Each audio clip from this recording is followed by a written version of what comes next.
नमस्कार, online classroom या आपल्या शैक्षणिक यूट्यूब चॅनलमध्ये तुमचे स्वागत। आज आपण पाहणार आहोत इयत्ता 8वी विषय मराठी पाठ क्रमांक 5 घाटात घाट वरंदा घाट। लेखक आहेत महेश तेंडुलकर। या पाठाचं स्वाध्याय लेखन म्हणजेच कृती लेखन। चला तर आपल्या या स्वाध्याय लेखनाला सुरुवात करूया। पाठाच्या खाली जो स्वाध्याय दिलेला आहे त्यातील प्रश्न क्रमांक 1 आकृती पूर्ण करा। त्या आकृतीमध्ये पहिला प्रश्न दिलेला आहे, पावसाळा सुरू झाल्याच्या लेखकाला जाणवणाऱ्या खुणा कोणकोणत्या आहेत। इथे 2 एरो दिलेले आहेत, म्हणजेच 2 खुणा आहेत। त्यापैकी पहिलं उत्तर आहे 1 सोसाट्याचा वारा आणि 2 पहिल्या पावसाची बातमी पसरवणारा मातीचा सुगंध। इथे जे 2 एरो दिलेले आहेत त्याची 2 उत्तरही आपण लिहिलेली आहे। आता प्रश्न क्रमांक 2 पावसाच्या आगमनाचा लेखकाच्या मनावर होणाऱ्या परिणामांचा ओघ तक्ता तयार करा। आता तुम्हाला इथे एक तक्ता दिलेला आहे, त्यातील पहिला परिणाम दिलेला आहे, पावसाच्या आगमनाने गतकाळातले क्षण जिवंत होतात। गतकाळ म्हणजे भूतकाळ। आता इथे दुसरा कोणता परिणाम होतो, तर ते क्षण डोळ्यासमोर येऊ लागतात। त्यानंतर पाठ्यपुस्तकात दिलेला परिणाम आहे, पाण्यातून अलगदपणे वाहून जातात।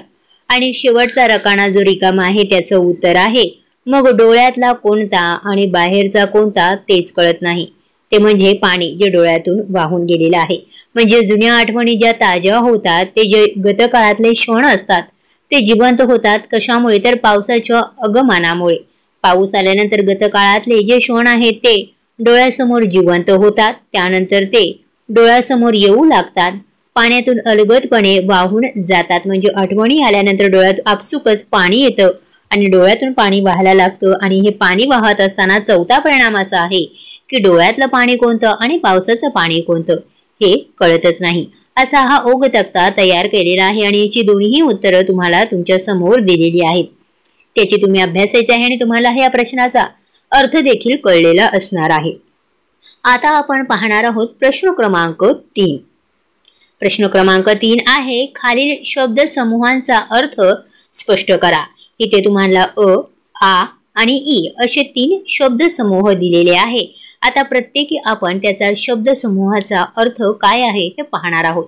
पहिला आहे जिगरबाज भटके। याचं काय उत्तर आहे, म्हणजे याचा काय शब्दशः अर्थ आहे बघूया। ज्यांना आयुष्यात काही थरार अनुभवायचा आहे। थरार म्हणजे काय, तर थ्रिल किंवा अनएक्सपेक्टेड गोष्टी किंवा अजून आपण म्हणू शकतो ॲडव्हेंचर्स अनुभवायचे आहेत, जे निसर्गाचे मनमोह रूप पाहण्याकरता कोणत्याही आव्हानांना सामना करण्याची तयारी दाखवितात। असे मनसोक्त फिरण्याची आवड असलेले लोक म्हणजेच जिगरबाज भटके। म्हणजे निसर्ग म्हणजे आपला हा जो नेचर आहे त्यामध्ये ज्या विविध गोष्टी आहेत त्या त्यांना एक्सप्लोअर करायच्या आहेत। ज्या आपल्या नेचरची ब्युटी आहे ती जवळून बघायची आहे आणि हे करत असताना त्यांच्या कोणत्याही आव्हानांना म्हणजे कोणतेही प्रॉब्लेम्स जरी समोर आले तर ते फेस करण्याची तयारी त्यांच्यामध्ये असते। आणि असे मनसोक्त म्हणजे आपल्या जीवाची पर्वा न करता किंवा आपल्याला काही प्रॉब्लेम्स आले तर आपण ते खचून न जाता कसं फेस करत हळूहळू ही निसर्गाची ब्युटी एक्सप्लोअर करायची जी आवड, फिरण्याची आवड त्यांच्यामध्ये असते। म्हणजे बरेच लोक ट्रेकिंग वगैरे करतात, बऱ्याच गोष्टी एक्सप्लोअर करत असतात आणि अशाच लोकांनाही ते जिगरबाज भटके असे म्हटलेलं आहे। तुम्हाला विद्यार्थ्यांनो याचा अर्थ आता समजलेलाच असेल। आता आपण पुढच्या शब्दाचा अर्थ बघणार आहोत। शब्दसमूह आहे आ, रंगिली पायवाट। आता इथे शब्दातच बघा अर्थ दडलेला आहे। रंगिली म्हणजे वेगवेगळ्या रंगांनी नटलेली, तर निसर्गातील विविध रंगांनी सजवलेली पायवाट। पायवाट म्हणजे कशी, जी पायाने चालता येणारी। आता आपण रस्त्यांवरून चालतो त्याच्यावरून वाहनं सुद्धा जात असतात, परंतु या पायवाटेमध्ये ही पायवाट एवढी लहान असते की या वाटेवरून रस्त्यावरून कोणत्याही प्रकारचं वाहन जाऊ शकत नाही। परंतु ही पायवाट इतकी सुंदर असते कारण ती निसर्गातील विविध रंगांनी सजलेली नटलेली असते। पुढचा तिसरा शब्द समूह आहे डोंगराची सोंड। आता इथे बघा शब्द कसा आहे, डोंगराची सोंड, आणि याचा अर्थ आहे की डोंगरातील सोंडेच्या आकाराची उतरण असलेला भाग। आता सोंड म्हटलं की आपल्यासमोर एकच प्राणी येतो, ॲनिमल येतो, आणि तो म्हणजे हत्ती। हत्तीची जशी सोंड आहे ती सोंड जशी उतरती असते त्याच पद्धतीने डोंगरातील सोंडेच्या आकाराची उतरण म्हणजे डोंगर जो आहे त्या डोंगराला ज्या पद्धतीने उतरणं लाभलेली असते ती उतरण ही एखाद्या सोंडीसारखी दिसत असते। हत्तीच्या जी सोंड तुम्हाला माहीत आहे, तुम्ही बघितलेलीच असेल, त्याचा जो उतरणचा भाग असतो तशा पद्धतीने ह्या डोंगराच्या सोंडेची उतरण असलेला हा भाग असतो आणि या शब्दसमूहाचा असा अर्थ होतो। तुम्हाला आता या तिन्ही शब्दसमूहाचे अर्थ पुरेपूर समजलेले असणारच आहेत। तर आता आपण वळूया पुढच्या प्रश्नाकडे। प्रश्न क्रमांक 4, तुमच्या शब्दात माहिती लिहा। त्यातील वरंदा घाटातील निसर्गाचे विहंगम दृश्य तुमच्या शब्दात वर्णन करा। आता इथे वरंदा घाटातील निसर्गाचे जे दृश्य आहे त्याचे वर्णन आपल्याला आपल्या शब्दात इथे मांडायचं आहे। याचं उत्तर आहे, पाऊस आणि वरंदा घाट यांचे नाते अतुल्यच। येथील धबधबे, येथे वाहणारे वारे, येथील हिरवेगार रान, पावसाने न्याहाळलेले डोंगर, खळखळत वाहणारे पाणी यामुळे या घाटाला निराळी शोभा आली आहे। येथील पावसाची चिंब वातावरणात भजी, वडे, चहा असे गरमागरम पदार्थ विकणाऱ्या टपऱ्या या वातावरणाची लज्जत आणखीनच वाढवितात। हा घाट म्हणजे केवळ निसर्ग सौंदर्याची उधळणच करत नाही तर जिगरबाजांकरता थराराची पर्वणीच घेऊन येतो। येथील कावळ्या किल्ला हा थरारक टेरेकचा अनुभव देतो। ऐतिहासिक पार्श्वभूमी लाभलेला हा भाग आजही डौलाने आपल्या इतिहासाची साक्ष देतो। तेथील गर्द झाडी, पावसाची संततधार, तेथील चटकदार मेनू यामुळे येथून पाय निघत नाही हे निश्चित। आता इथे तुम्हाला ही माहिती जरी मी ब्रीफ मध्ये दिलेली असली तरी तुम्ही तुमच्या शब्दात हे उत्तर लिहू शकता। आता प्रश्न क्रमांक 8, कावळ्या किल्ला। वरंदा घाटामधील कावळ्या किल्ला याचा आपल्याला माहिती लिहायची आहे आपल्या शब्दात। वरंदा घाटातील थरारक टेरेकचा अनुभव देण्याकरता बराच मोठा असलेला कावळा किल्ला नेहमीच सज्ज असतो।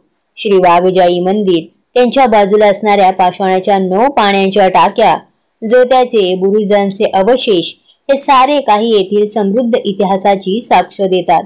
देश व कोकण या भागांना जोडणाऱ्या या प्रदेशातील वरंदा घाट हा कावळ्या किल्ला पोखरूनच तयार केला आहे। गर्द हिरवळीने नटलेला, तीव्र उतार असलेल्या डोंगरावर वसलेला, अरुंद पायवाटांनी चोखळलेला हा किल्ला म्हणजे टेरेस करता पर्वणीच।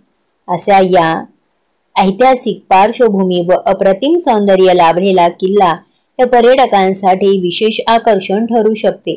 तेव्हा विद्यार्थी मित्रांनो, प्रश्न क्रमांक 4 हा तुम्हाला समजलाच असणार आहे। इथे तुम्हाला विचारलेल्या शब्दाची माहिती लिहायची आहे जी पाठामध्ये सांगितलेलीच आहे। ती तुमच्या शब्दातही तुम्ही लिहू शकता। जसंच्या तसं उत्तर लिहिण्याची काही एक आवश्यकता नाही, कारण ही ते माहिती विचारलेली आहे। तेव्हा याचं उत्तर तुम्ही तुमच्या भाषेतही लिहू शकता आणि तुम्हाला जसं याचं माहिती उमगलेली आहे म्हणजे समजलेली आहे हे तुम्ही इथे मांडायची आहे। त्याचं वर्णन तुमच्या शब्दात लिहायचं आहे।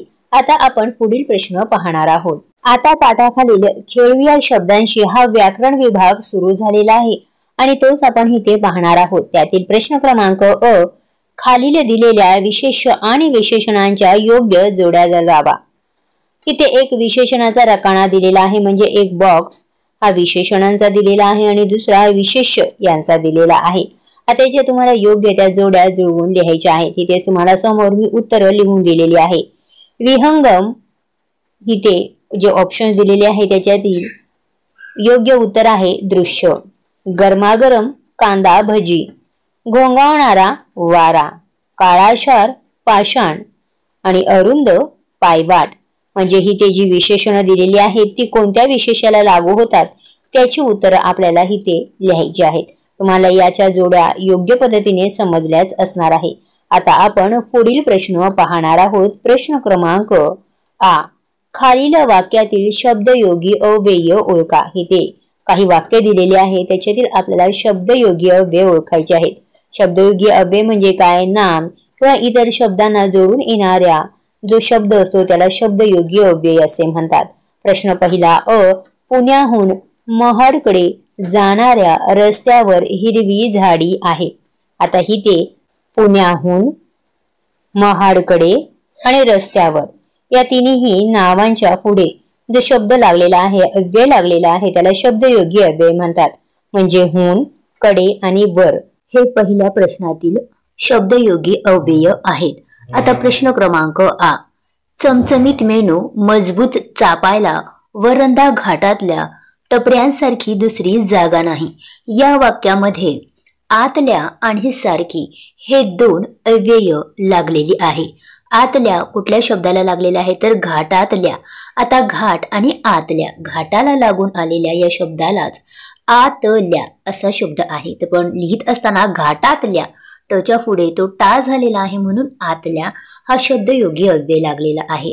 आणि टपऱ्यांसारखी, टपऱ्या हा देखील नाव आहे. नामाच्या पुढे जोडून येणाऱ्या शब्दाला शब्दयोगी अव्यय म्हणतात आणि सारखी हे देखील अव्यय आहे. म्हणून प्रश्न क्रमांक आ मधील आतल्या आणि सारखी ही दोन अव्यय लागलेली आहेत. प्रश्न क्रमांक ई. जिगरबाज भटक्यांसाठी कावळ्या किल्ला सज्ज आहे. आता या वाक्यामध्ये साठी हे शब्दयोगी अव्यय आहे आणि शब्दयोगी अव्यय हे कोणत्या नामाला लागून आलेला आहे तर भटक्यांसाठी. भटक्या या शब्दाच्या पुढे साठी हे अव्यय लागलेले आहे म्हणून या वाक्यामध्ये साठी हे शब्दयोगी अव्यय आहे. तुम्हाला शब्दयोगी अव्यय कसं ओळखायचं आणि कसं लागलेलं असेल हे देखील आता समजलेलं आहे. आपण पुढील प्रश्नाकडे वळणार आहोत. प्रश्न क्रमांक ई.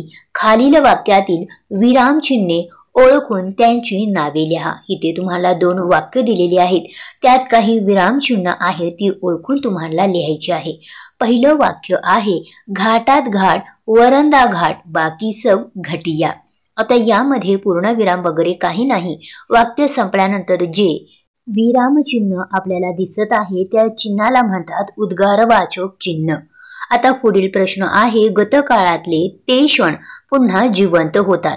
आता इथे दोन विरामचिन्ह आहे. ते क्षण या पर्टिक्युलर शब्दाला जे चिन्हांनी दर्शवलेले आहे त्या चिन्हाला एकेरी अवतरण चिन्ह असे म्हणतात.